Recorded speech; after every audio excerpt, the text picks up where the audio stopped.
The Big Blue Box Podcast, Episode 6. Hello, I'm the Doctor.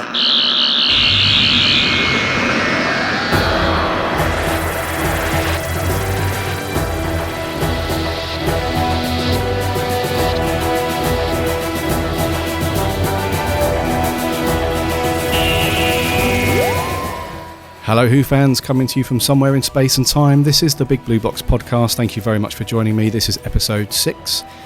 Bit of a different one this week. I've got a very special guest with me. He's going to be joining me as co-host duty. You probably know him as the Geeks Handbag, aka Adam Charlton. Hello and welcome, Adam. Hello, thank you. From somewhere in the middle of nowhere over here. We've got quite a similar intro, haven't we? We have a bit, yeah. I don't know where that came from, actually, somewhere in the middle of nowhere.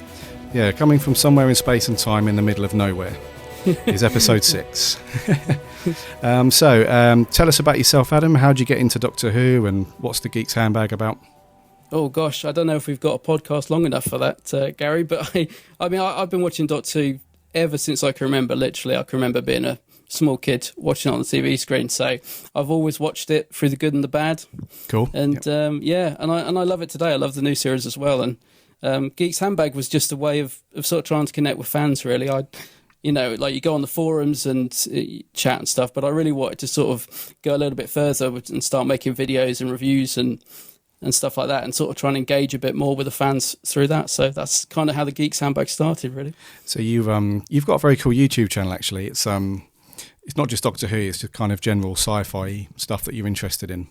Because I think that's the thing. I wasn't sure whether to give it a Doctor Who name when I started, because I decided I was going to go down the YouTube route because I wanted to do the videos, so like the reviews and the locations. But I was thinking, if I gave it a Doctor Who name, I do like a lot of other things like Star Trek and The Prisoner.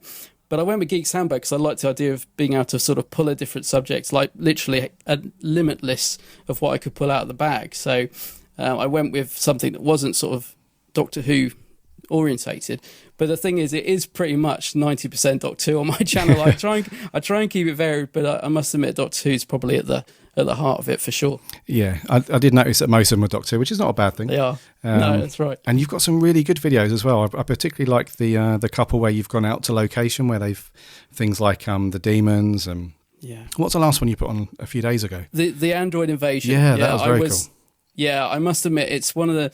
I've been to the location before, East Hagbourne, but I've always wanted to go back and do a video there because I love the montage of the Tom Baker pictures they got in the pub. It's a really great little village to go to. So I must admit, I'm particularly pleased that we went back and did a video on the locations there. Yeah, and it seems like the makers of Doctor Who back in the day, they had a bit of a calling for these really nice little English villages. Yeah, like those two in particular that you've picked out. They're really, even today, they're just so beautiful. Like the little creek that runs around the building. That really nice. Do you know what? Even though I showed it going on and on and on that creek, do you know what? It goes on so much more than what's in that video. You won't believe how long that little creek is. It's an amazing little place, and it's really strange that they decided to film there because it literally is in the middle of nowhere. I mean, we've been there before and we still struggle to find it. Oh wow! Okay. It's just a tiny little village down this road, and goodness knows how they chose it or why, but I'm glad they did because it's a great little place. And the bench is still there. And the bench is still there, yeah. Oh, that's very cool. Yeah, so I could have sat there all day. It looked really nice. So, so props to you, mate, for going off and finding those locations. It's really cool. Have you got some more coming up, or is that it? Yeah, we did because we've really enjoyed it. I mean, what's it called, Devil's End, Oldbourne. We had a great day there, and because the demons, however you want to say it, is a great story. And I think we're really enjoying going to the locations, and we would like to do the Stones of Blood maybe next. The Roll Right Stones would be a good one because that's not too far from us. And the other guy that sort of helps me film sometimes from Small Fruit Productions, he wants to go to the Zygons, Terror of the Zygons, where they film that, and I'm not too sure where it is, but he's really keen to go down there and do some filming being chased by a plastic dinosaur. So that's something else that we've got planned. Yeah, superb. That's really cool. Yeah. So that is the main thing is the geekshandbag.com. Yes. And the YouTube channel is youtube.com/ is it just the Geeks Handbag? Just the Geeks Handbag, cool. Yeah. And the sort of majority of the chat is on the Facebook page, because that's the thing. I wanted to interact with fans, and so the Facebook page is a good place for sort of general chat. But yeah, so videos on the website and YouTube, and then sort of for the general chat on the facebook.com/Geeks Handbag. Awesome stuff. Got the plug in. Got the plug. So thank you, mate, for joining me on this one. It's my pleasure. We've got some really good subjects to chew the fat on this week. Yes, we have. Yeah. I've got some gloves on, ready to take them off. Yeah, we've got one subject coming up which is going to be quite interesting. Yeah. Okay, before that, let's crack on with the news. News roundup. So first bit on the agenda is quite cool. The those of you who've been to the Doctor Who experience in Cardiff would know that I think they've done it at least once before, where you can pay a bit extra and you can go on this tour around Cardiff and the surrounding area to look at the filming locations. Now, I think on episode 3 or 4, I told you about my experience of when I went to the Doctor Who experience. That sounds weird. So I gave you kind of like a review, if you like, of how the day went. Me and the family went there, and I was kind of in two minds about whether it was what I thought it would be and all that kind of stuff. And I think if this bit of it would have been available to me, then I probably would have been more, a bit more inclined to give it a better review, if you like. So I think if those guys that have listened to that particular podcast, I was really, really impressed and really, really glad that I went in one respect. But there was a couple of little things that really, that didn't quite match up to the expectation for me. But I think if this would have been available, these Doctor Who walking tours, then I think that might have been a lot cooler, because although it was a really windy day in Cardiff, it would have been really good to get outside and talk to other people and get around and see some stuff. So have you been to this Doctor Who experience, Adam? No, I haven't. I've never been to Cardiff, actually, and this is something. I mean, obviously, being a big fan of the locations used, when I saw your link to this really appealed to me. I have to admit, I'd love to go down and do this. Yeah, I didn't go to it when it was in. I'm pretty sure it was in London at first. Yes, it was. I went to it when it was in Earls Court, I think. No, not Earls Court. The Olympia, yeah, and I did go to it, and I kind of, having read your review, understand it was good, but it is a little underwhelming when you come out. I knew exactly what you meant. Oh, cool, yeah. I think the one in after they moved it to Cardiff, I'm pretty sure it's the same kind of setup as they had in London. They've just literally moved it to another building and added. It sounded like it from what you wrote down, yeah. Oh, cool, yeah. So they've just added some extra stuff to it, basically. Yeah, I did enjoy it. I did think it was, as a Doctor Who fan. I really, really liked it. I loved digging into like all of the classic stuff, reading about the props and costumes and all that jazz. But I think if you're not a really big Doctor Who fan, then you're probably going to be really underwhelmed, like you say, a bit underwhelmed by it. But I think the fact that if you're a Doctor Who fan, it kind of brings you in a little bit more and you're a bit more interested in it. But the walking tours, this sounds awesome though. It does sound good. This definitely appeals to me. Yeah, I'd love to see the locations, because obviously there's so many in Cardiff now since they started there back in 2005. They've obviously utilised a lot of what's there, so it would be good to go and visit them, especially the Blink House, which I always thought was private property, so I don't know how close you can get to it, but yeah, it would be cool. Oh, the Blink House, yeah, cool. Yeah. Yeah, what else is on there? So you've got the obviously the Wales Millennium Centre, which is like a 3-minute walk from the experience. The Torchwood Hub. Are you into Torchwood? Yes. Yeah. Yes. Yep. So yeah, you've got the entrance to the Torchwood and that kind of thing.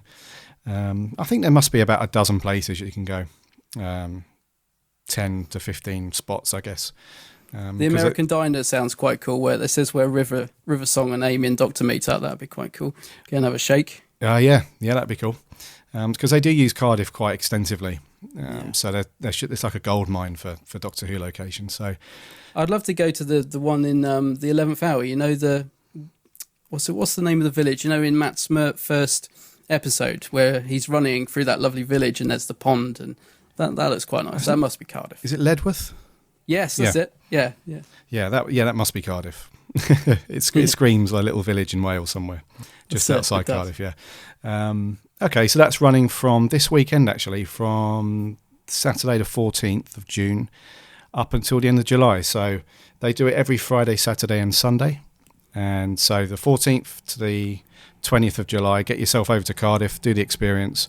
And this part of it will really make it a lot better than just going through the actual experience and then just going home. So if you can do the experience and then go off and see the locations, it's going to be very cool. Next bit of news. This is quite cool, Adam. You know when they released the Day of the Doctor for the 50th last year? Yes. There was that huge simulcast or simulcast, like a global thing, wasn't there? Where they broadcast it to all the cinemas and everything, channels, networks, cinemas, the whole lot. Just out of interest, where did you watch it? Did you go to cinema or did you watch it at home? I was boring. I watched it at home. You didn't want to be interrupted. Do you know what? I think I just left it too late to arrange anything. I don't know what I was doing, but I remember being really excited about it for months before, and talking about it with friends and stuff, and saying, "Yeah, we should do this, we should do that." But then I thought it was fantastic to have Doctor in the cinema. I must admit, when I first heard about the news, I just thought it was a brilliant way to celebrate the 50th. To have it, like you said, go globally and in cinemas and stuff. Really sort of put it on the big screen. Great idea. Yeah, absolutely, and brilliant. Successful as well. Yeah, so I was just at home with my wife, cup of tea, and that was it. Did you go to the cinema? No, I must admit, I wanted to. We had tickets for the 50th celebrations at XL. Oh, cool. They had a big celebration there. Yes. But because we had tickets for Sunday and it started at 9:00 and I can't get out of bed in the mornings, we booked a hotel the night before. So we actually watched it in the hotel next to XL. It was cool though, because there was all these people dressed as various doctors about an hour before, just like the whole place was swamped with people, of various doctors. And I saw a couple of the cast down in the foyer of the hotel, and then I went upstairs and watched it. It was a really sort of unique experience, I think. The whole 50th, not the hotel, just the whole 50th anniversary is just, amazing time, actually.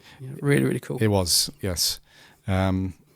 And with the Series 8, upcoming later this year, there's going to be, I think this is one of the first networks that we'll hear about where they're going to, I'm not sure about this phrase, this simulcast. No. I'm not sure about that, but this the Fox network based in Germany. And this is why I find it weird, because the news announcement says that they're going to simulcast Series 8 with BBC One, which is great news, because the more people you have at one time watching it, it's just it gives it like a united feel, if you like. But the thing is, it's not really a simulcast because they're going to be about an hour behind. So it's kind of a simulcast. It's going to be, it's a lot quicker than having it the day after, obviously, which a lot of countries have to deal with. Yeah, I see. Yeah, I mean, is that just because of the time zone? I mean, why is it particularly they've picked Germany? Do you think is it just because of the time? Yeah, probably. Right. Yeah, I would have thought so. And I mean, I see that you're going to be able to watch it in a dubbed German version if you'd want as well. So that could be interesting to see Peter Capaldi with a German, a very angry, I would imagine. I don't know, depending what his doctor's like, but can you imagine a very angry German dubbing of Peter Capaldi? Could be quite interesting. Yeah, especially if he's feeling a bit Malcolm Tucker that particular episode. That could be interesting. That's right. So that's quite cool. When I first read that, I was like, that sounds very, very cool. And I imagine it's going to be the first of a few countries that will do this. I can't imagine it will be just Germany that will get on board with this, because I think the BBC's actual TV network is so broad across many countries now. It wouldn't be. I don't think it'd be too difficult to get it out there relatively quickly to other countries. So Germany, you're the first ones to get Series 8 after the UK, which is quite cool. So I was just thinking back to when, like the in America, when they showed the furore that came out when America got the Paul McGann TV movie before. I think it was about a week before the UK or something like that. I don't think they'd let that happen again, because it does sometimes feel a little bit like the show's slipping away from us. I think because the BBC want to utilise on it, obviously, but be good to. It is good that it's reaching as many places as possible. Yes, and there is actually, interesting point you mentioned that about the Paul McGann movie coming out in the US a bit earlier than here. Yeah, that stuff does still happen today. The Mark Gatiss docudrama Adventure in Space and Time, that's out now in the US on Blu-ray, but we haven't got it here, have we, on Blu-ray yet? Don't get me started on it. Honestly, it's one of the biggest bones of contention because I absolutely love that drama. It's absolutely amazing, and it's like when you watch a good film, you think, oh, I can't wait to get that on Blu-ray when it comes out. And I remember as soon as it finished thinking, I can't wait for that to come out. It's just brilliant. And then, for it not to be released on Blu-ray, and the fact that, yes, they've released it in other countries on Blu-ray, not the UK, it just makes me furious, if I'm honest. Especially as have you seen the cover to it? It's got like the completely wrong TARDIS on it and everything. It just reeks a bit of slackness. It does. On the BBC part. Yeah. I was Sorry, thinking that. now I've started ranting. I'm gonna just take a sip of water and calm down. It's a bone of contention with me. I can't understand why it's not on Blu-ray. No, I echo those thoughts exactly because I remember recording it on Sky. So I've actually got it in HD, but it's recorded on my Skybox. So I can't obviously do anything with that if I want to. If my Skybox breaks or whatever, I've got no HD version of it anywhere. And I don't want to get it on DVD out of principle. Yeah. Which is kind of childish, but... No, it's not. I was like, I did give in, but I was exactly the same. I did give in and get it on DVD, and then it arrived and it was rattling in the box, which just annoyed me even more. The disc had come loose in the post and it was all scratched, and I was like, oh, I wish I'd never ordered it. Yeah. But I was like you. I thought I was sort of going to hold off and wait for the Blu-ray, but when it became apparent that it doesn't look like it is coming to Blu-ray at the moment, I gave in and bought it. But it still could happen. I'm probably going to get it as a present. That's the only time I'll probably get it on DVD. I could imagine someone in the family or whatever will be like, yeah, he likes, he hasn't got that on DVD yet, so I'll get that. Well, that's cool, because I think that way you can still enjoy it because you haven't paid for it, but you still got it. So that's the best way. And it wouldn't. And also, I would have been able to swallow it to an extent if it was region free. So even if it did come out in the US, and you could still order it because it'd play on UK Blu-ray players, that wouldn't be as bad. It would just be a distribution thing rather than a major decision to not release it in the UK on high def. So I could have lived with that a little bit more, but the fact that it's just a no-no, there's no Blu-ray version in the UK at all, we should stop this. Yeah. But I just to say, we're in total agreement on this. Right, so let's move on from that to something which is very cool, which is the really, really funny, I don't know what you can call this really, it's comedy, this kind of funny comedy 50th anniversary thing that Peter Davison put together, which is the Five-ish Doctors reboot.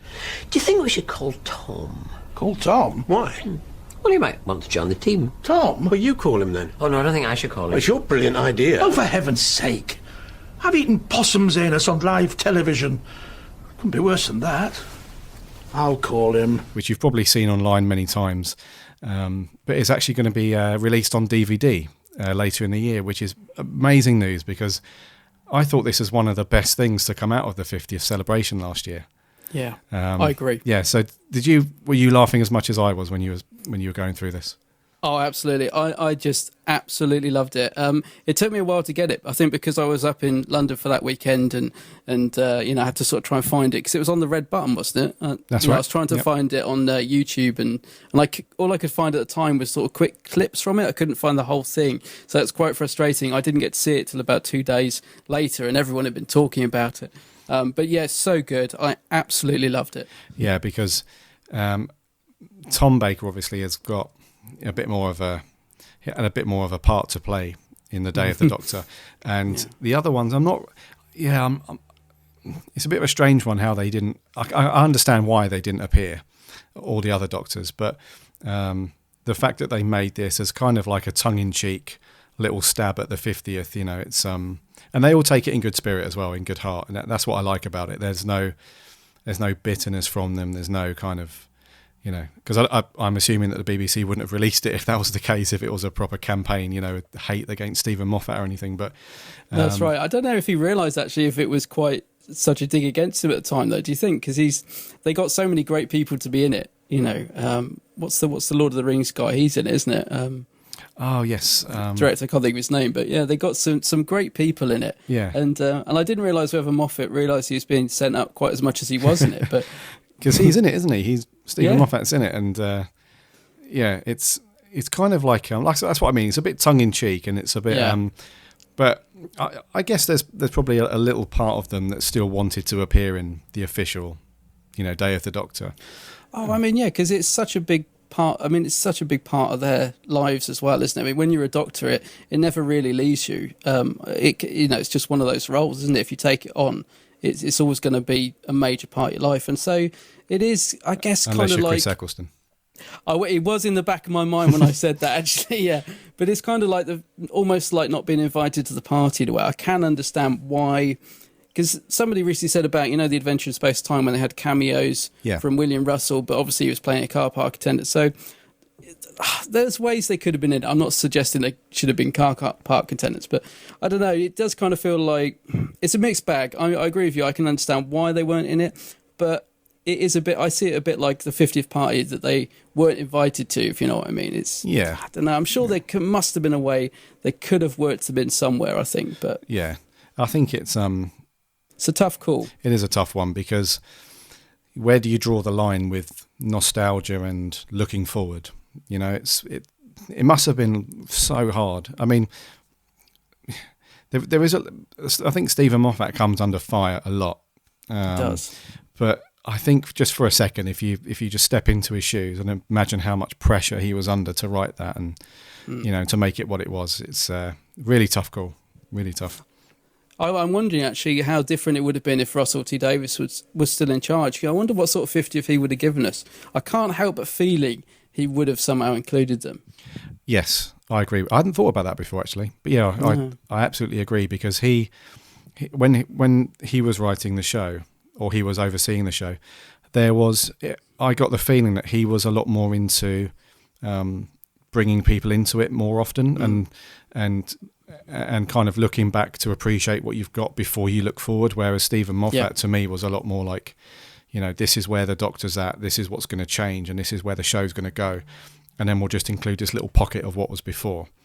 Yeah, that's right. Yeah, I agree with you. Yeah, so I hadn't thought about it before actually. Russ, I mean, I think you and I have spoken about this on Facebook, I think briefly, but I enjoy watching the Russell T Davies era a little bit more than the Moffat era. Yeah, I must admit, when Moffat took over, I really had high expectations for him because I think his stories were my favourites in the sort of Eccleston and Tennant era. So I really thought he was going to be outstanding, and I have been a bit disappointed in the sort of quality of some of the stories under his sort of tenure as a producer, if you know what I mean. I'm not a Moffat hater at all, but I can see where areas, where he sort of, I feel, taking his eye off the ball a bit. Yeah. I definitely watch, I was saying the other day that I definitely watch a lot more of the David Tennant stories than I do the Matt Smith stories, even though I think I possibly like Matt the best out of the new Doctors, out of Chris, David and Matt. I think Matt's my favourite Doctor, but I don't watch his stories half as much as I do David Tennant's. Yeah. No, I'm the same. I really, really like Matt Smith. I think, especially in his last... It's a shame, really, because his last season, I think his progression as the Doctor, and he could play the Doctor with his eyes shut in his sleep by the time he got up to Series 7. And it's just a shame that there was more miss episodes than hits in that season.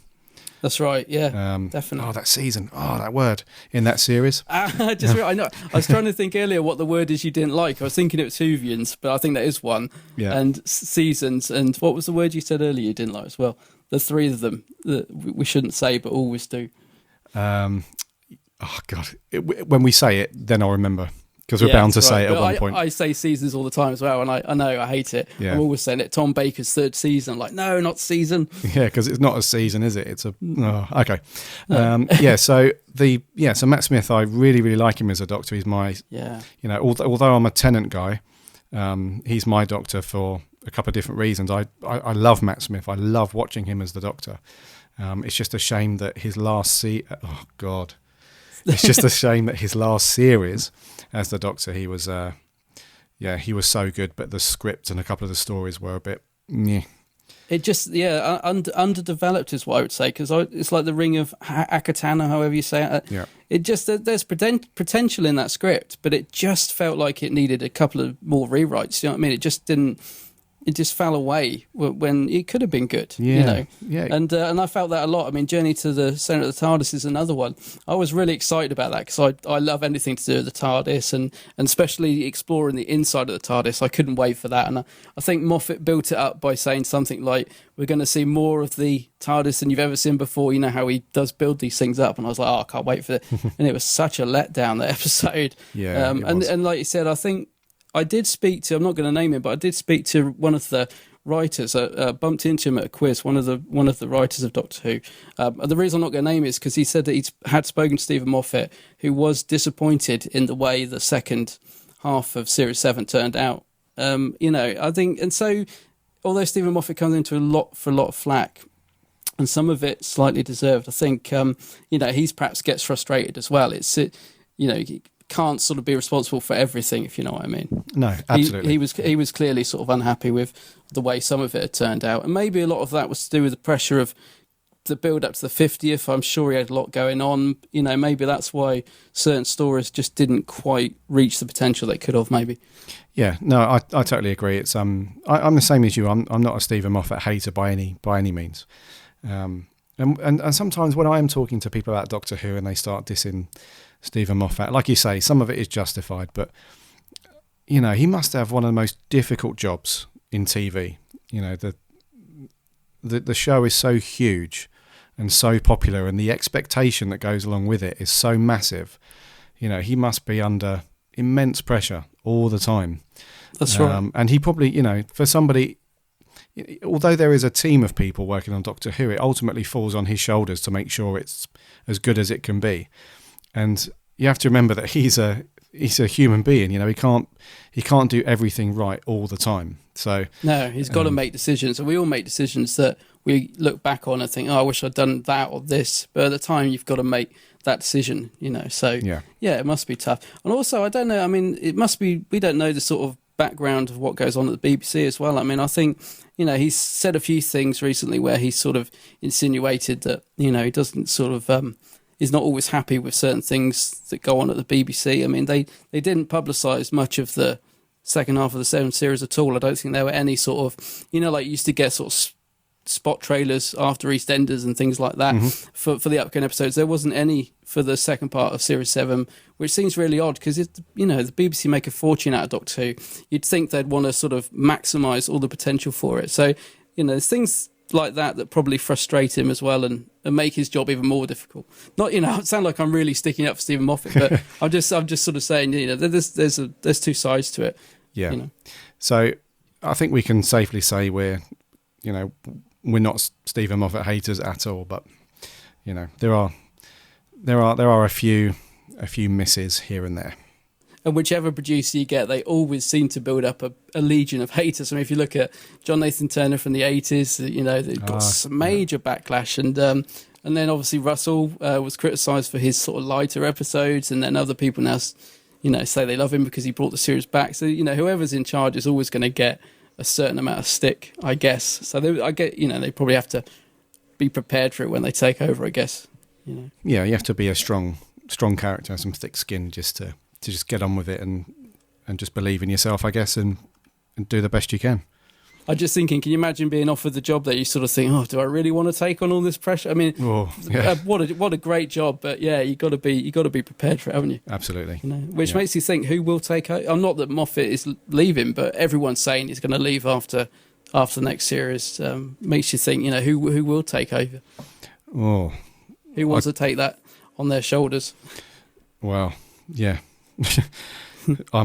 I haven't even thought about that. I thought Stephen Moffat was here for another 2 around. He could well be. I mean, he hasn't said anything. I think it's just fan speculation. They're sort of just assuming that he's run his course. But I don't know. He doesn't show any signs of wanting to give up the reign yet. So interestingly, talking about that, on my second episode, I did an interview of a guy called Neil Perryman. Yes. And we were talking about his book and so on. We got onto the subject of Peter Capaldi and the new series. And I think he told me actually on the podcast that Peter Capaldi has only signed on for a very short contract, a one series. Yeah, that's what I hear. So there is the potential for Capaldi and Moffat to go after this next series. That could happen. I think so. I wouldn't be at all surprised. A bit like the sort of David and Russell and Julie Gardner all deciding that, that's the end of their era. I wouldn't be at all surprised, to get Capaldi in to sort of really not bring the show back. I mean, but after the 50th, it's got to, it's such a big build up to the 50th. It's kind of reached a certain height. You've got to sort of continue that momentum. And I think they're going to really go for it with this promotion and Capaldi. And then, I don't know, maybe I wouldn't be at all surprised if they decide to go out on a high. Yeah. Yeah. I mean, well, we're hoping it's a high. I'm hoping it's a high, yeah. And I'd be really, because I'm really looking forward to Capaldi as the next Doctor. Yes. So wouldn't be too happy if he was to disappear after one series, but I hope not. I mean, because of course that makes you think of Eccleston. I think a lot of us would be sad to see him go, but hopefully not. Yeah. So I'm trying not to expect so much from him. That's the thing, because everybody's like, he's going to be amazing. It's going to be brilliant, and I really hope it is. It's just trying to keep those expectations, because otherwise, inevitably, it's not going to live up to it. So I'm trying not to go into it with this, expectation. But I can't help it. I do think he's going to be a fantastic Doctor, and I love some of the scenes of the filming that I've seen so far. It looks really cool. It does look cool. Yeah. Yeah. So back on point a little bit. The Five-ish Doctors reboot is coming out on DVD. I don't know exactly when. I don't think we've been told yet, but this does make me think back to what you're saying about the Blu-ray of Adventure in Space and Time, though, because when this was first announced as a rumour, before it was confirmed, there was talk of this 50th anniversary box set, wasn't there, with the Adventure in Space and Time on Blu-ray, the Day of the Doctor on Blu-ray, and this is an extra feature. Now, that rumour's kind of vanished, but then this has been confirmed, so I hope that's true. As I say, nothing's been confirmed, but it'd be interesting to see where they do fit this, this release. Yes. Speaking of just one last thing on his special features, really gutted they didn't put the BBC Proms this year on the Day of the Doctor Blu-ray. Yeah, because that would have been perfect. Because you were there, weren't you? I was. You go? Yeah, it was awesome. Yeah, and I was really looking forward to seeing it in full as well, because again, this is something I've got recorded on my DVR, but it's just the edited down version. They cut most of it out. They even cut out the special 50th song that Murray composed for the show. I couldn't believe that. Yeah, it's crazy, yeah. Surely they've got to release that, I would assume, somewhere along the line. I hope so, because that's really, really good. And the full concert has got some great music as well. So, well, the other one came out a few years back, didn't it? They sort of, again, a cut-down version they did release. Yes, that was the... couple of years back. Yeah, they've done it twice already. I think on the Blu-ray for Series 4, the specials, the last 5 episodes that Tennant did. Yes. So on that Blu-ray, there is the Proms, the first or second one they did. And then they released it again on one of the Matt Smith, I think it was the Christmas special Blu-ray or something. Yes, that's it. Yeah. Yes, it is. Yeah. So, but it'd be good to have the, to see because I've only heard the song that he composed once, I don't even know, it just seemed to sort of vanish. Yeah, so it would be good to see the full concert. Yeah, because it was a really good part of the 50th kind of celebration. It was amazing. The whole thing was just cool. So kind of surprised they missed it out. But anyways, the Five-ish Doctors reboot, that's going to be good. It will be good. I can't wait to see it again. Yeah, DVD sometime later in the year. I'm guessing like October. That's when these things come out. October, November, ready for Christmas, I guess. They're not going to... You don't think they're going to just shove it onto the... like they do these sort of slightly vanilla releases. You don't think they're going to sort of release the new series or part 1 of the new series and have it as an extra on that or something? No. Because the new series is August, isn't it? August, September. Because, they do that, don't they? They release like 3 episodes and then they do a box set later on. Oh, that's right, yeah. I don't think so. I think this has been drafted as a unique disc to it, So. I hope you're right. I hope so as well. Otherwise, the BBC will get in a firm email. We'll go and pick it. Where are they now? I don't even know where they are. Yeah. So that wraps up the news.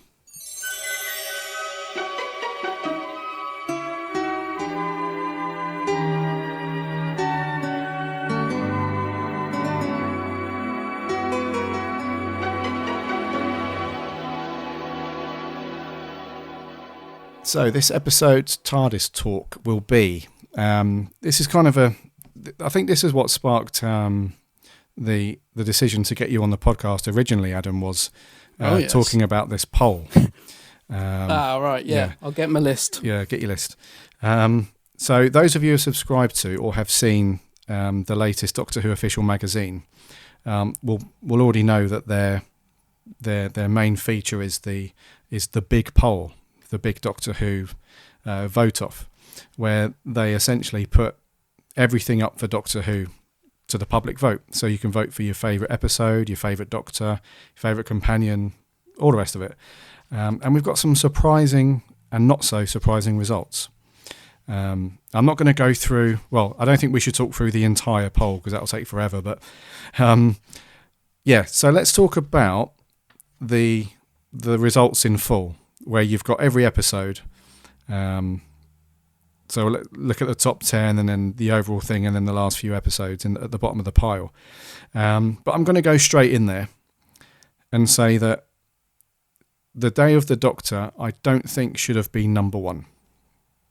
And I'm going to come straight in and say, I agree with you. Oh, you agree? Okay. Yeah, as much as I like it, I do like The Day of the Doctor, but when you look at the quality of some of the stories that are even in the top 10 with it, I wouldn't have put it at number one, as much as I like it. No, and I was really, I'm not sure about other Who fans and what they felt when they read that, but I was really, really shocked at that.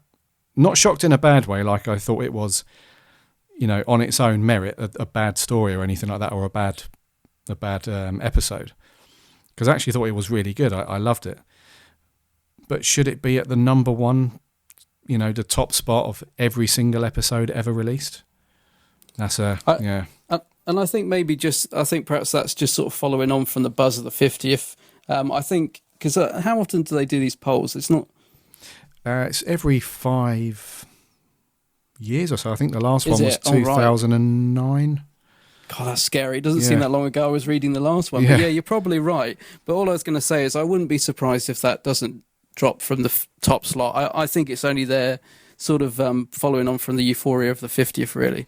Yeah, I think a lot of people are saying that, it's because they first did it in 1998 and then 2009. So it's fairly well spaced out. It does give the show a chance to go through new episodes and people's views to change on things and stuff like that. But I'm in total agreement with you. I think because there was so much buzz coming out of the 50th year and this was such a massively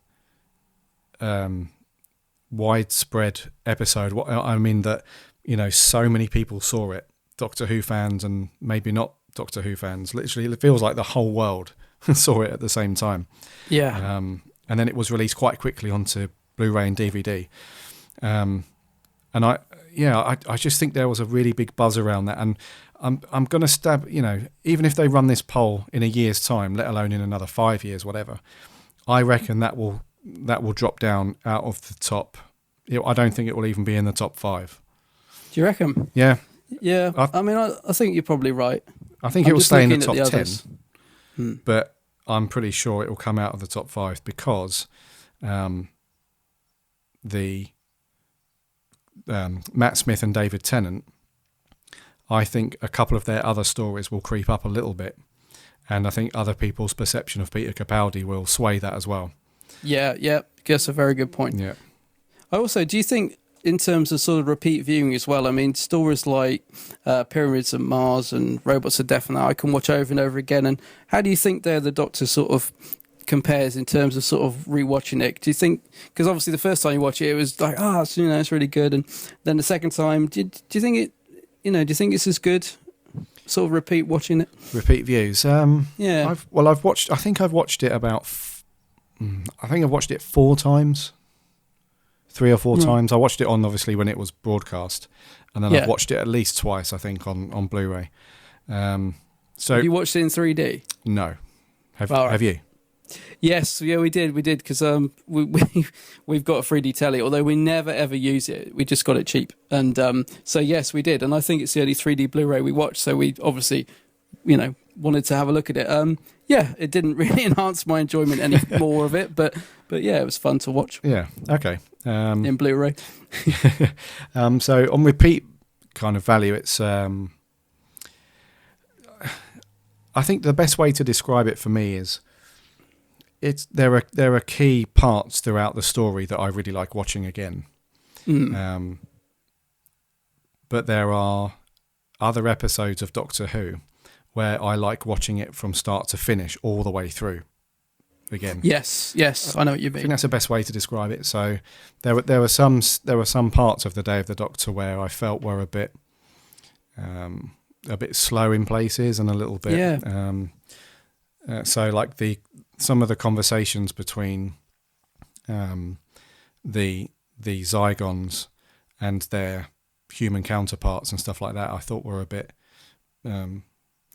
not pointless, but didn't necessarily need to be in there. And there definitely were dips in it. There's two things that would have absolutely knocked it up to a 10 out of 10 for me, because I would probably rate it about 8 out of 10, which is to still a good score for me. I think 8 is a bit right, but there's two things that would have made it a 10 out of 10 for me. The first one is if the Paul McGann scene would have started it, if that had kicked off the episode with Paul McGann regenerating into John Hurt and then gone into the story as you had it, would have been, in my view, brilliant. And also if we'd have seen the full regeneration from John Hurt to Eccleston instead of cutting off at that point, because I was literally, when they say on the edge of your seat, I literally was when he started regenerating. Oh my goodness, I can't believe, and it was just like that. Like, it was a complete letdown. And they said at the discussion panel that they did film the whole thing, so they could have showed it, but they decided to cut it. And for me, those two things would have really bumped up the episode for me. To have McGann in the 50th would have been brilliant, and to have seen Eccleston for that fleeting glimpse, just a bit more, to actually have seen him in it would have just made it for me, because those are the two things I think let it down, really. I agree with that, because I was really hoping to see Eccleston in the Day of the Doctor. It would have been, I'm going to confidently say, it would have been a better episode if he was in it. Yes, it would. I think he's such a strong. I really rate Eccleston as the Doctor, and I think he gives a really strong performance. He's a good actor, a really good actor, and I think he would have brought something really good to it. As much as I enjoyed John Hurt, I really did like John Hurt in it, but I agree with you. I think it would have reached a slightly different level with Eccleston as well. Yeah, I agree, and because I love, I really like Caesar. Oh God. I'm gonna have to put a tally chart up on the wall. Every time I say that, I'm going to lob £1 into a jar. Have a little box where you put £1 in each time. Then you can spend that on Doctor Who toys. Yeah. What a good idea. Yeah, do that. Have what was it? A merchandise box. Yes, what a cracking idea. Yeah, I can do that. Right, so I do get good ideas once a year. I really, really like Series 1. If it's a rainy day and I want to put some Doctor Who on, I surprise myself actually how frequently I could pick up Series 1. Yes, because I really like Chris Eccleston. For some reason, he gets a lot of criticism, and I think that's more to do with his lack of anything to do with the show after he left. But his performance actually in the show, because he's got a slightly darker side to him, which I quite like. Yeah, and I just love his sense of humour in it, and his kind of quick, these kind of really fast quips that he has, and these kind of humorous moments where it doesn't call for it at all. I just really like that. I think I have to admit, he's a brilliant Doctor. Actually, as soon as he came back as the Doctor, I don't know. He was I sound silly now because he's not my favourite, but I really, really enjoyed his performance as the Doctor. There's something about Eccleston I think is quite unusual, and like you said, he's got that sort of quirkiness to him. I do think he's a great Doctor. It would have been interesting if he'd done a little bit more, and he's got some really good stories in his 1 year as the Doctor. There's a couple in there that aren't so good, obviously, but yeah, I do rate him very highly. Yeah, as the Doctor. Yeah, and it's interesting that he doesn't actually appear in the list. Let's get back to the list a little bit. So we're both in agreement, really, that Day of the Doctor, although it's really, really cool, great, I would give it probably an 8 out of 10 as well myself.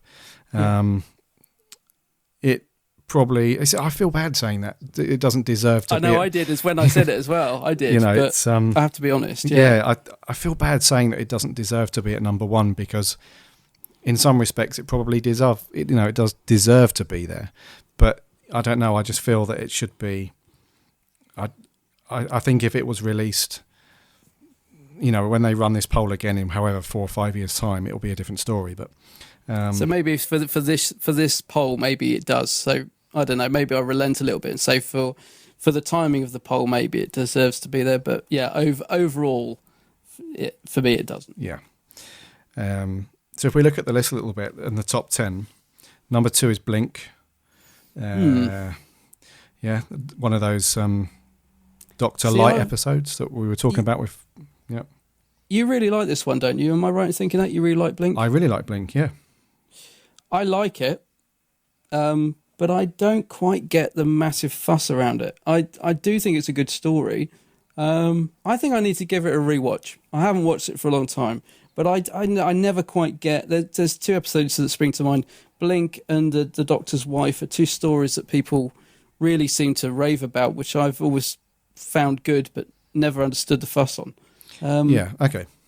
I kind of because I really like Blink. It's one of my favourite Tennant era episodes. But again, I don't think it should be up that high. You don't? All right. Okay. No. Well, that's interesting. Yeah. Because where would you put it? I don't know. I'd probably put it in around number 10 somewhere. Oh right. Oh gosh, I thought you were going to say about number 5 or so. But right. Okay. No, because like I said, in my opinion, there are at least 2 other Tennant era episodes that are better than Blink. Which ones? Well, there's an episode called Midnight. Yes. And the reason why I love Midnight is, and I've spoken about this on the podcast before, is it doesn't rely on big sets and special effects. It's a really contained story, which is all about just the acting. It's a really confined little story, and it's fascinating to watch. I love that episode. Interesting, actually, at Midnight is that the first time I watched it, I thought it was awful. I really didn't enjoy it, and I didn't watch it for a long, long time afterwards. And then I was trying to get my partner into Doctor Who, the new series, and succeeding, surprisingly. And we were watching them all out of order, and Midnight sort of didn't spring to one that I wanted to particularly put on. So we watched a lot of other ones first, and then we sort of got round to it, and I said, we'll watch Midnight. And I absolutely loved it, and I couldn't quite work out what was different from the first time I watched it, but I really enjoyed it, and it's massively gone up in my opinion. I agree with you. It's a great claustrophobic story. It's good. I don't know. The first time I watched it, I just seemed to remember getting annoyed with all the people screaming and shouting at each other. And it kind of reminded me at the time of a sort of episode of Coronation Street or something. I was just like, oh, what is this? This isn't Doctor Who. But second time I watched it, I don't know, I just saw it with different eyes, and I really do rate it as a good story. Oh, wow, that's really cool. Yeah, so I love Midnight. I think it's a really good story. The other one, which I consider to be slightly better than Blink, is The Waters of Mars. Yes, very good story. Which leads on to a second story, doesn't it? Or no, sorry, it's just that one story, sorry. Yeah, so The Waters of Mars and Midnight I would consider to be slightly better than Blink. Like I said, I really like Blink. It's one of my favourite Tennant episodes, but I think there are a couple of better ones there that could have been picked. So, Waters of Mars is brilliant. I mean, that scene where he's walking away and sort of realises, he thinks, I'm the last of the Time Lords. Who am I answering to? It's just a phenomenal, and he just turns back around. It's a great story, Waters of Mars. Yeah, really good.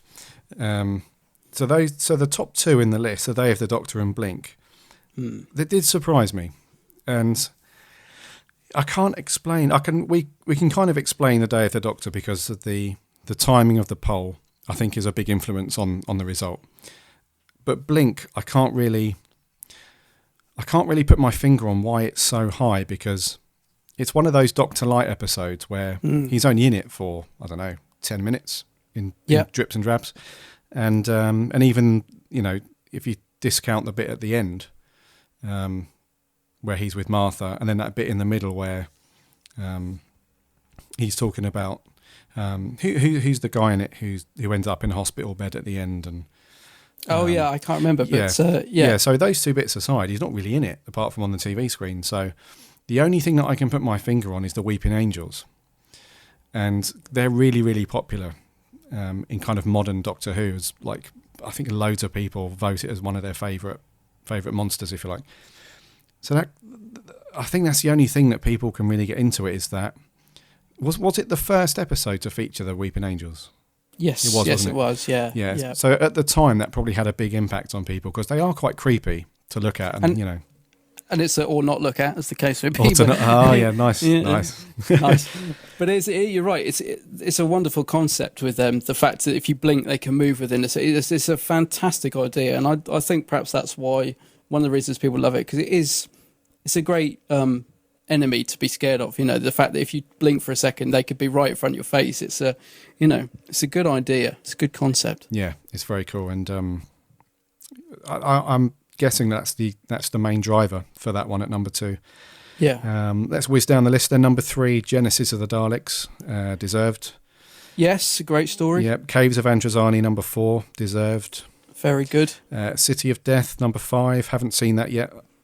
Wonderful. I've just literally got it on DVD on Wednesday. It's a good fun one. That I gotta say, it's a great story. It's quite a light-hearted one, but good story.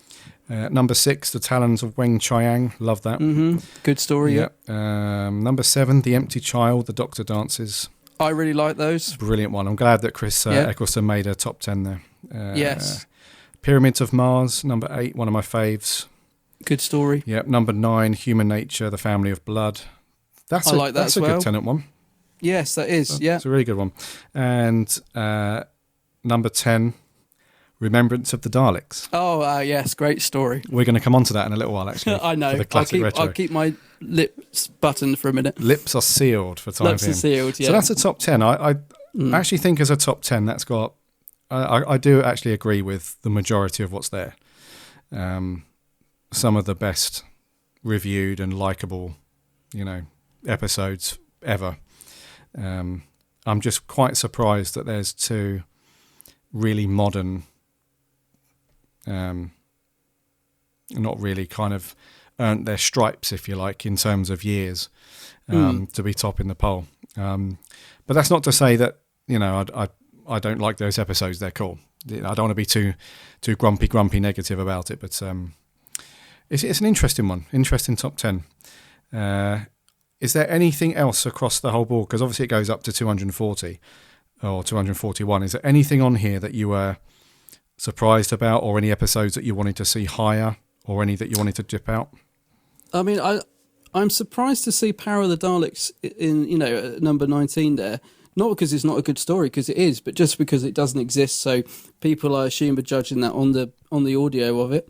But so I'm surprised to see that so high. Not disappointed it's so high, but surprised it's there, just because it's only available on audio. So is that a Charlton? It's his very first one. Yeah. Power of the Daleks. Yes, his very first one, and obviously, sadly, doesn't exist. So there is an audio CD of the soundtrack. And the telly snaps, obviously, but that's why I'm surprised it's so high, because it's you can't sort of fully enjoy it. So it must be it is a good story. Okay. Inferno is one of my all-time favourites. That's number 18. Would like to see that a little bit higher. Yeah. Zygons actually is number 14. Now that I think should be in the top 5. Really? Personally, I think Terror of Zygons is possibly one of my all-time favourites. Well, it is. It's one of my all-time favourite stories. It's a great story. That I'm surprised that's not in the top 10. I'd put it in my top 5. That's another one that I've literally just got delivered, so I'll be watching that. It's brilliant. Really soon. Really good. One that I thought should have been higher is Turn Left. Yes. Which is where is that? Yeah, that's 39. 39. Yeah, I love that. It's a great story. Yeah. Yeah, I watched it again the other day. I think several times watching that season through. Oh my god. I love the throwback to the Planet of the Spiders. Yes, that was very cool. Yeah, no, it's a really good one. Turn Left. Yeah. Is that a Russell T Davies story? I've forgotten now. It is. It is, isn't it? Yeah, it's very good. Yeah, really good. And if you go further down the list, it's kind of predictable as you get further down the list. Actually, there aren't many towards the bottom half that you wouldn't be surprised they were there.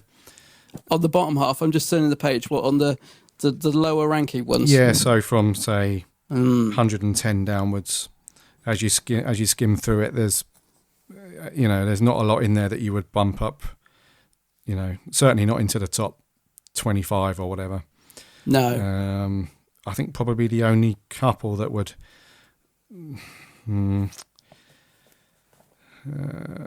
No, there isn't. No, because most of these are. I mean, even if they're sort of likeable enough stories, there's all. There is sort of things about them that don't push them into the sort of higher ranking of the spectrum here. Yeah. I mean, I'm looking at the very bottom ones as well, and I would pretty agree with a lot of these. I mean, there are stories in the bottom that I like, but I have to agree that they're not very good, if you know what I mean. Yeah. I was trying to explain this to some of the guys the weekend, actually, because Time of the Rani is third from the bottom. And I like that. I've always enjoyed it, but it's a terrible story. So I always say there is a difference. You can like something and acknowledge it's not very good. I like it for nostalgic reasons, because as a kid, I just found it really fun. So I put it on now, and it just, I still find it fun, but it doesn't mean I think it's in any way good, if you know what I mean. Yeah. And yeah, so I can appreciate it does belong at the bottom. Yeah. And I think it's important to note also that, there isn't any Doctor Who episode that I would consider bad. And I mean that with love. I mean that in a way that, there isn't a single episode that I would consider to be terrible TV or, a complete train wreck. I think, there are a lot weaker episodes out there, and this poll obviously reflects that. And my own opinion as well is, there's a lot of episodes that I don't watch as much as others, but I don't think any Doctor Who episode is particularly, you would like throw your DVDs out after a few years. It's not like that bad, but no. And I think there's something in every story that you could take away from it. I think you're absolutely right. There's no story where there isn't something you like about it, even if it's perhaps not one of your favourites. I mean, I can't think of any apart from what I always get the title mixed up. The only one, and again, I probably need to rewatch it, is the Tennant one, Planet of the Dead, is it? With the bus. Planet of the Dead. Oh yeah. Yeah. I always get it mixed up with another title. That's the only story that I just really don't enjoy. But perhaps I need to give it another watch. I haven't watched it for a while. Yeah. But there's very little that I watch and just would think to myself as soon as I've finished it, I'll never be watching that again. Even stuff like Time Lash, which I've revisited recently to see if it's any better, because that's what I've been doing. I've been rewatching stories that perhaps I don't remember thinking are that good to see if they're better, and sometimes they are. Yeah. Like the Silurians was much better than I remember, and sometimes Time Lash they're not, but they've always got something in them I like. Yeah, it's the same with, for me, it's I rewatched recently Time Flight. Oh my goodness, what do you think of that? And that was, that's bad. On first, well, not bad, but it's hard going, isn't it? Yeah, it is hard going. On the first viewing, I did come away thinking, that wasn't, certainly wasn't one of Davison's best, but again, it's one of those things where, although I didn't like, or I didn't enjoy the story too much, and I wanted to jump out of a window after, a certain length through it, I did really like Peter Davison in it. Yeah. So there's always something, like you say, there's something within each episode that even if they're not the strongest, you can still take something away from it that was pretty cool. Yes. So before we move on, what do you think of the poll for the favourite Doctor? Oh, hang on. Where's that? I haven't got the favourite Doctor. Keep going. 68. See, I haven't had that. I keep saying I want to sit out in this beautiful sunshine and read this magazine, but I haven't. Here we go. Well, Tom Baker is my favourite Doctor, I have to say. He's your favourite out of everything? Yeah, I think so. Yeah. My favourite Doctor does change a lot because it's like the Pertwee era. I've just started rewatching a lot of that, and John Pertwee's Doctor was never one of my favourites, but he's really gone up in my opinion recently. I'm enjoying his Doctor a lot more than I thought, but I think Tom Baker is my favourite. I'm just looking down the list. John Hurt last. Well, I suppose that's mainly because he's only done the one, hasn't he? Yeah, true. Surprising to see.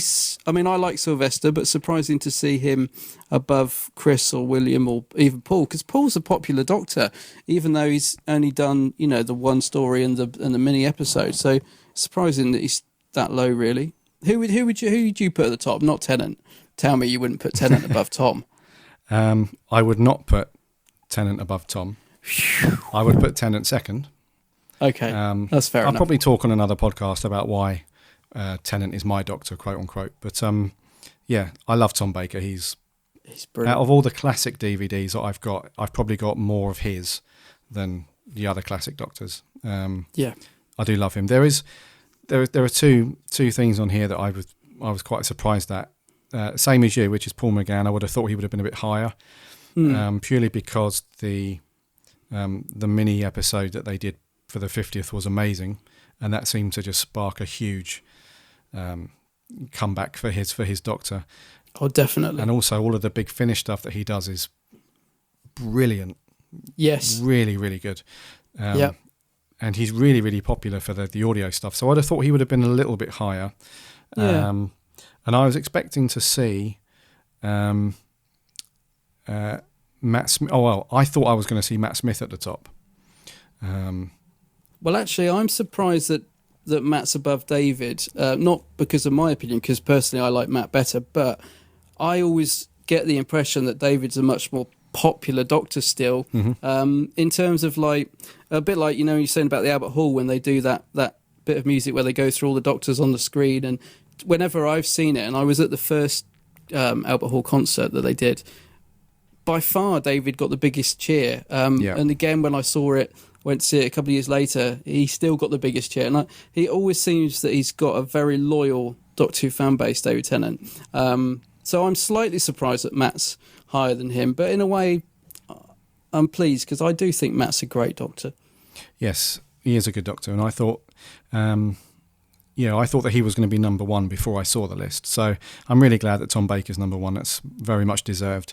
The only other one thing that I would probably have swapped round, or I was expecting to see, is Peter Davison above Pertwee. But like you say, Pertwee's.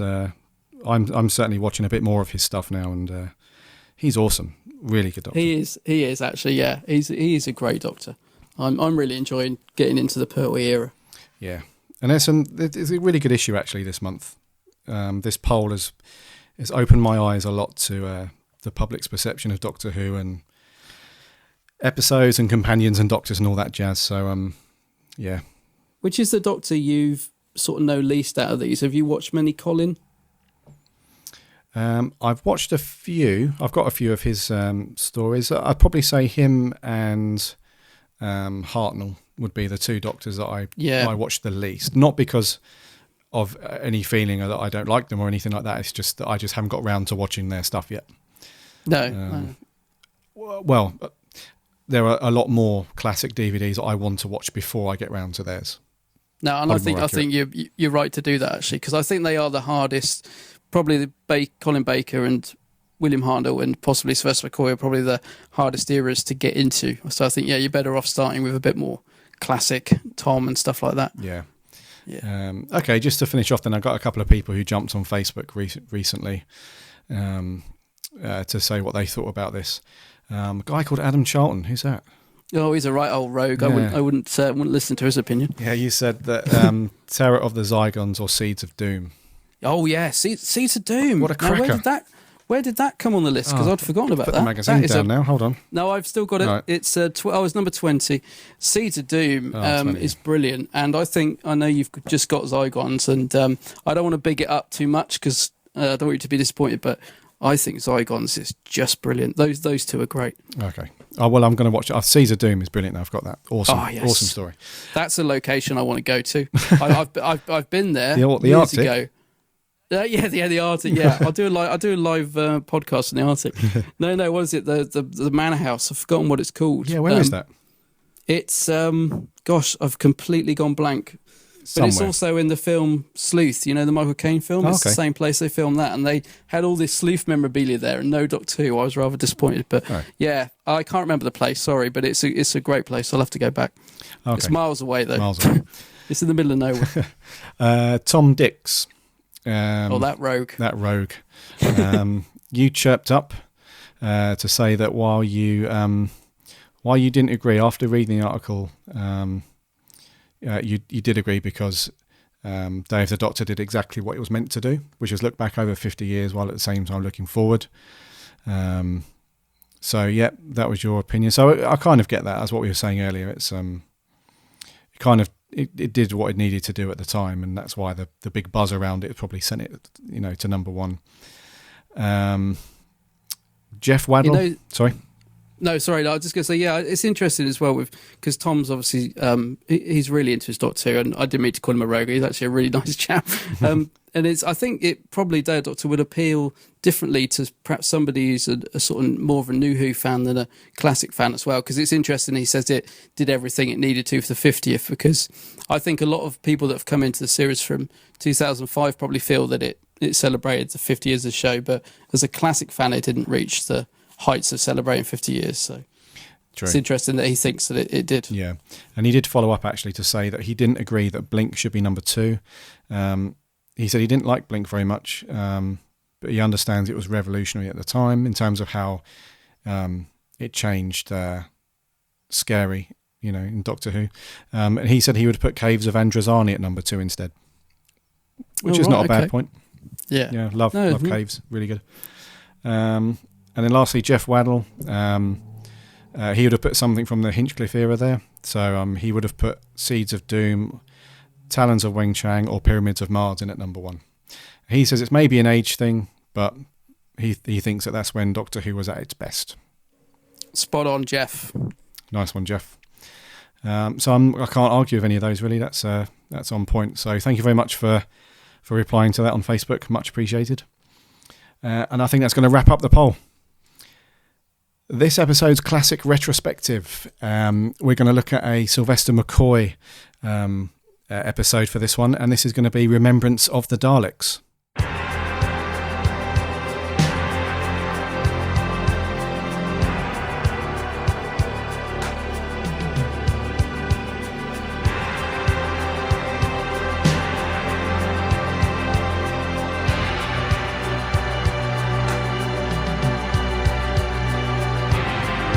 So, Adam, we've got an interesting discussion on this one. Yeah, I think so. Yes, because what happens is normally when I pick an episode to go through on these retrospectives, it's normally a case of I try and watch something that, first of all, that I haven't seen yet.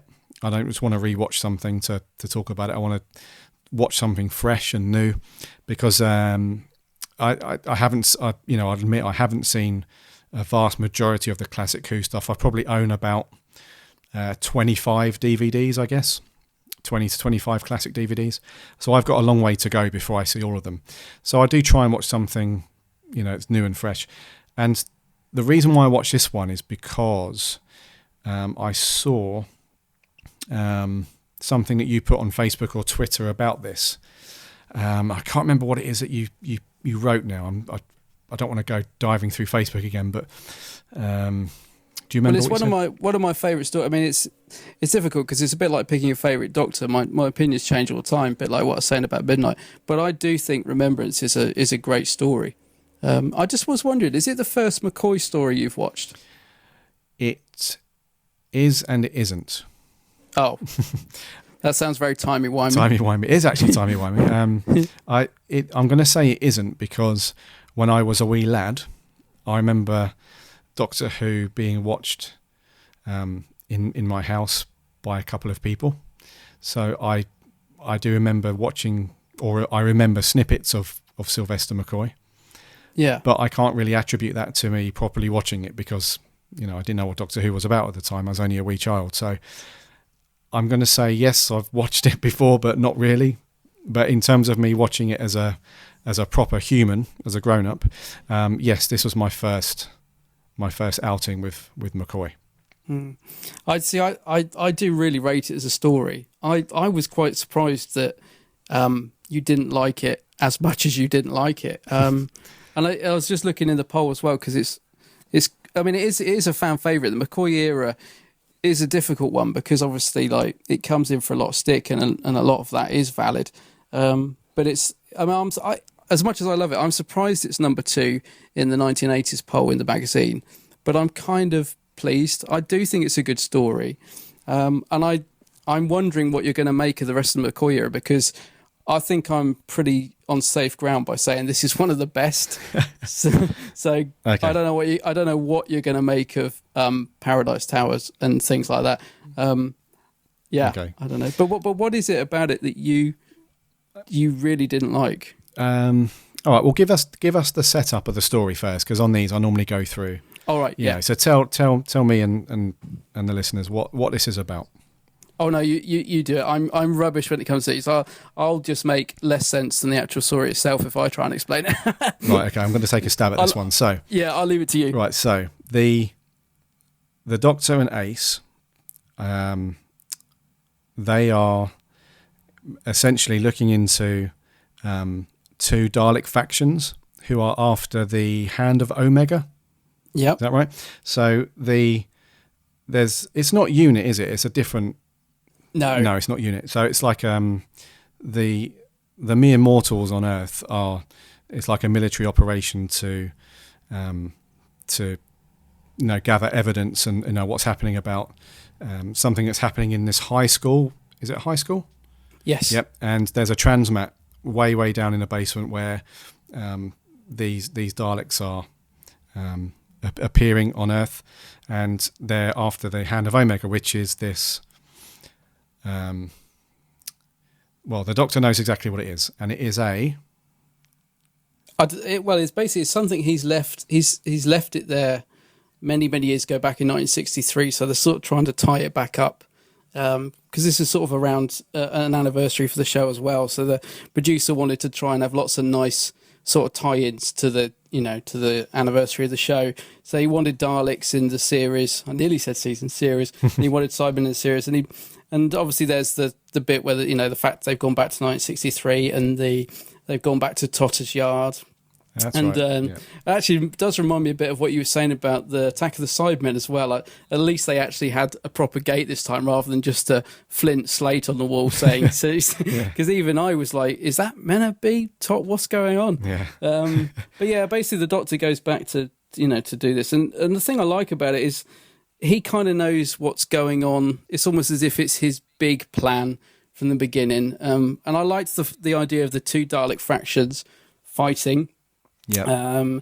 And there's a sort of undercurrent of a sort of a very, very subtle, but not for the time, I suppose. There's a sort of racial theme there about the differences between the Daleks, and obviously that ties in with the landlady, with the sign, and there's lots of nice little details in there. And yeah, I don't know. For me, I think it's a good story.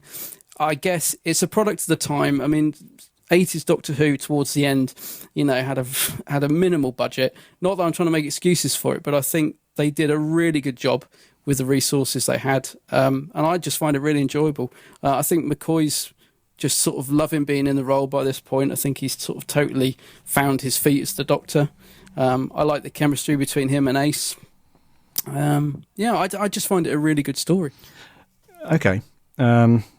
Because you said the acting was terrible, didn't you? Which sort of surprised me. I mean, a lot of the acting in the McCoy era could be described as perhaps a bit pantomime, but I think in this one people are pretty much taking it seriously, and I wouldn't have said the acting was terrible, but what I meant by that, it's a tricky one for me because I really like Sylvester McCoy as an actor, but I think in Doctor Who, it's going to be really hard for me to explain this. I think in Doctor Who, he always comes across to me as a bit of a, like he's trying, like it's a bit forced, like it's a little bit, like he knows. Obviously, he's a very experienced actor at this point, and you think he's trying to be a bit too eccentric. Yeah, I think sometimes he just tries a bit too hard, and I think that rubs off on the companions and the other cast, and I think they all try and get into it too much, and it's a bit OTT. And I think I can't judge too much because Sylvester McCoy is probably the least Doctor that I've seen. And I think it might be interesting actually because I know you're sort of not watching the stories in a particular order, but maybe when you come to the McCoy, because there's only 4 stories in each series of his, I think. I think there's only 4 stories in each series. It might be worth just watching his in order, just because not that there's a sort of what's the word, running arc or anything, but he does progress. I mean, he starts off really kind of pantomime and almost as if, he doesn't really know what he's doing and stuff. And then he gradually gets darker and darker, and him and Ace become quite a good team. I don't know. It might be worth just watching them in order just to see if that helps. Because I honestly don't think you're going to enjoy them if you didn't like this. Because believe me, this is by far the best. The other ones are just. I like all the McCoy era, apart from one story. I cannot get into Battlefield. That is just one story I cannot get into. But I like all the McCoy era, even the ones that aren't particularly liked. Like I even like Paradise Towers, which gets slayed. But I think, I don't know, I think there is a progression with the McCoy era. It does start off on really dodgy ground with Time of the Rani. And then Andrew Cartmel comes in towards the end of his series, the script editor, and things start to take a bit of a turn, and they start to take the show more seriously again, and they were sort of finding their way back to being much more like the sort of classic series by the end of Survival when it was axed. So I don't know, I'm obviously up to you, but I would recommend perhaps watching his era in order, maybe, or not necessarily all in one go, but I don't know, just see how he progresses as a Doctor, because I think there's a slight build up to this which might have helped. So you think so I kind of jumped in with both feet. Well, no, I'm still no. I think it's a story that could be enjoyed even if you haven't seen any McCoy stories. I just sort of trying to find a reason why you didn't like it, because even if you thought it wasn't that good, I would have still thought you would have found it a good story. But there's obviously something there that just didn't. I mean, did you find it a hard slog to watch? Then did you really not get into it at all? No, I'm not saying no. No. Okay, so here's what I did like about it. Okay. I really liked the story. Yes. The story part of it was awesome. The thing about the two factions of Daleks is genius. Love that. I liked the way that, I think you said it a minute ago, where the Doctor's got this confidence about this plan. It's almost like he's got a master plan, like you said. Yeah. He knows exactly what is going on, and he's a bit of a. He kind of lets the story play out, but he knows the outcome. He's quite confident in what's going to happen. I like that about him. I liked the little touches that they put in about the time period. I think the little touches that they put in, like there's a scene where there's a guy, he's gone to get a cup of tea in a cafe, and he has a very small chat with the guy who's working there. I think it's about do you want sugar in your tea? That's it. Ripples in the water. Yeah, so I really enjoyed those. It's a lovely scene. Sorry, it is. Yeah, so I really enjoyed those. There's like 2 or 3 little moments like that, and there's a conversation that he's having with Ace as well. And I really liked those parts of it. That aspect was really good. What I didn't like so much about it was, first of all, like I said, the acting just didn't hit a chord with me, and I'm not saying that about McCoy so much, even though I do think that he does kind of push it a bit too much at times, and he tries to come across as zany and quirky, and a lot of rolling of his R's all the time, and that sort of stuff I can deal with, but it's when that has an effect on the other cast members. And do you know what it is? I think do you like Ace as a companion? Yes, I do. I think she's a really good companion, but I think the acting there just stops it to a point for me. I find her to be a real scripted actor. I don't know if you know what I mean by that, but no, I think I do. Yeah, I mean, she was. Yeah, I do know what you mean.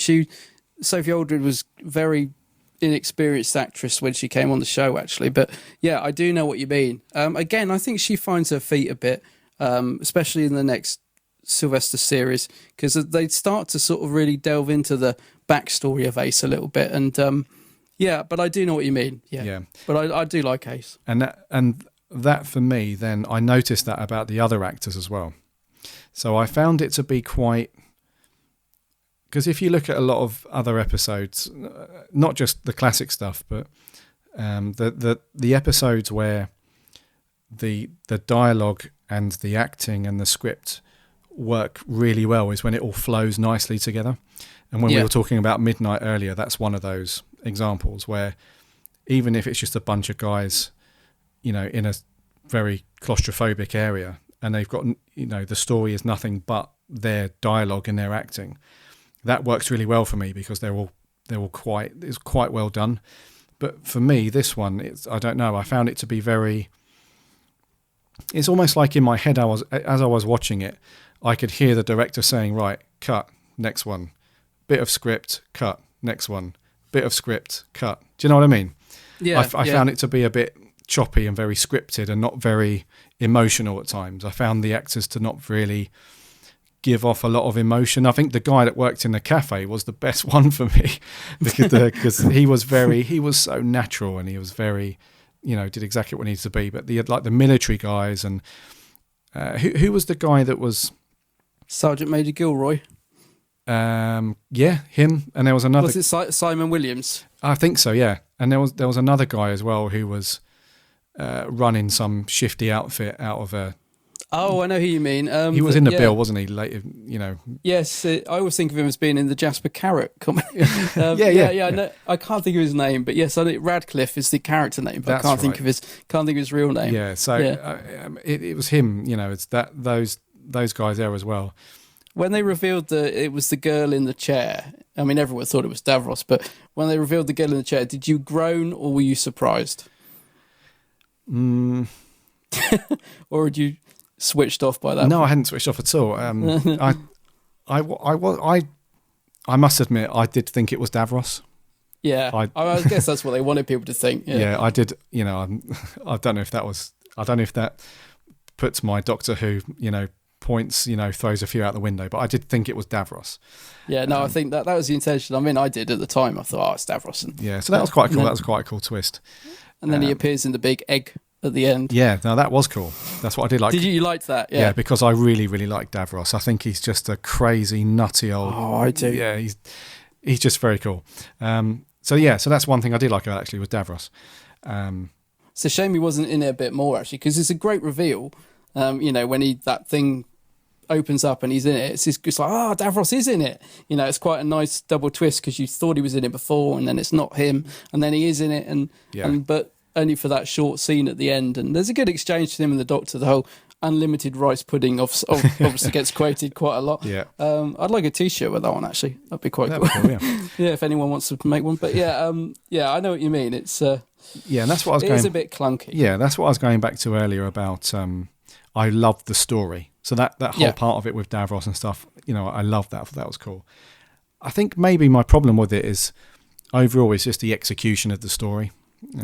Okay. So the way that the Daleks were done, if there's quite a few scenes in the last quarter where there's quite a few Daleks going along streets and stuff like that. They look terrible. When they're wobbling along, you mean? They're like falling apart. I understand. I understand the budget kind of. Back in the day, Doctor Who never had the biggest budget, did it? But although there's that explosion by the factory, they really went for it on that because they had fire engines and all sorts. Apparently, when they blow up that. Yeah. Have you seen the outtake? They blow up the gate and they actually melted the Daleks to the other side of it. Apparently, so they probably blew all the budget just on that one explosion. Yeah. So the Pyro guy just yeah, that's right. But I do know what you mean. The Daleks, they are a bit wonky and the stuff like that, especially the bit where Sylve's hiding in the tent and the Daleks going around the the manhole tent, and it's almost sort of it's a bit drunk. It looks like it's been down the pub that you can see just down the road, doesn't it? But I think that's the thing. When you ask me, because I said it's one of my favourite stories, and I'll emphasise the word story because I think the story is great. But yes, you're right. Perhaps the execution isn't great. But I suppose this sort of comes back to what I was saying about the other stories. I'm judging it on what they had at the time, I think they did quite well. When you see more McCoy, some of them really, I mean, Happiness Patrol is one that springs to mind. It's, the sets are really, they look like paintings, and, the budget was pretty bad back then because it was still being made as a children's program. So it got the budget of a children's program. So I think, I don't know, for me, yeah, it's a product of the time. The execution perhaps lets it down slightly, but I think the story's great, and I think they probably did the best in fact, I probably think they did quite well considering what they were up against. You were saying about the script, though, how it seems like they've been given the line and said go and then move on. Yeah. I don't think you're too far wrong there, because Sylve says in the commentary that if you look at his pockets, they're bulging, and that's because he's got the script in there. Oh, really? And I think if you ever look at it, his pockets are bulging, and he says, so you're probably not far wrong there. I mean, the schedule for Doctor Who back then was really tight, and they probably were literally just doing that. I wouldn't be at all surprised. Okay, that makes sense then. Yeah. Yeah. So, again, I don't want to end on a negative because I hate doing that, but yeah. I had noticed when we started talking about it that I did sit up almost as if I was preparing for a battle. But I think, I totally see your point. Yeah, I think it's very valid what you say about it, but I was surprised you didn't like it more than you did. That's what I would say. I do think it's a great story. Maybe you'll come back to it one day, and a bit like I did with Midnight, maybe one day in a year or so's time, you'll think, I might just give that another go. I might just have dinner and watch it again, and maybe you'll like it a bit more. Well, yeah, I was just about to say that. After I've watched some other McCoy stuff, I might come back to it and see. I can't wait to hear some of your McCoy commentaries coming up, because you're in for some treats. Well, I've got some queued up ready to go. I've got some new DVDs over the last week or so that I still need to watch, which is Paradise Towers, Curse of Fenric, and Ghostlight. I mean, Curse of Fenric's a good one. But what I was going to say, when I said about watch them in order, do have maybe have a watch a McCoy and then a Baker one, just to remind yourself why you actually like Doctor Who. Yeah. Oh well. Yeah. Yeah. But yeah. So the story wise, I loved it. I really liked the story of it, and I was just left feeling a bit like I'd been shortchanged watching Doctor Who. And let's be clear, I didn't hate it by any means. No, I still enjoyed watching most of it. It was just not one that's blown me away from the classic era thus far. I think it's fair to say. Fair enough. But I will come back to it. That's a sure thing. Once I've watched some more McCoy, I will definitely come back. Cool. And I think that's going to wrap for episode 6.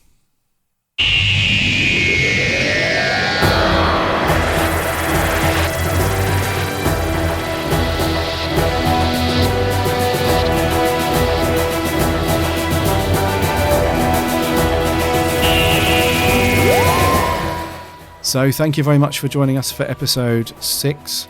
It has been absolutely awesome having you with me on this one, Adam. Thank you very much for joining me. Oh, no, thank you very much for asking me. I'll tell you, I've loved it. Absolutely loved it. It's been really cool chatting all things Doctor Who, Classic Who, New Who, Whovians, Seasons, the whole lot. Whovians, you said it. And I said Seasons. Whovians and Seasons in one sentence. Wow. That's £2 in the jar. Just give us another plug, will you? Just tell us about your sites and blah, blah, blah. Yeah, well, actually, I guess it's the easiest thing for me to say is geekshandbag.com. It's got all the links on there, all my little silly videos where I review stuff. It's a lot of Doctor Who, the odd bit of Blake Seven. I love The Prisoner as well, so there's a bit of that. So yeah, geekshandbag.com. Do have a look. Yes, thank you very much for joining me, buddy. It's been awesome. Thank you very much. So this is brought to you by the Big Blue Box Podcast.co.uk. You can find me on Twitter at Big Blue Box PCast. Find me on Facebook, facebook.com/Big Blue Box Podcast. And you can find all of these podcasts and other bits and pieces on the actual site, which is www.bigblueboxpodcast.co.uk. I will see you next time in episode 7. And until then, Alonzi!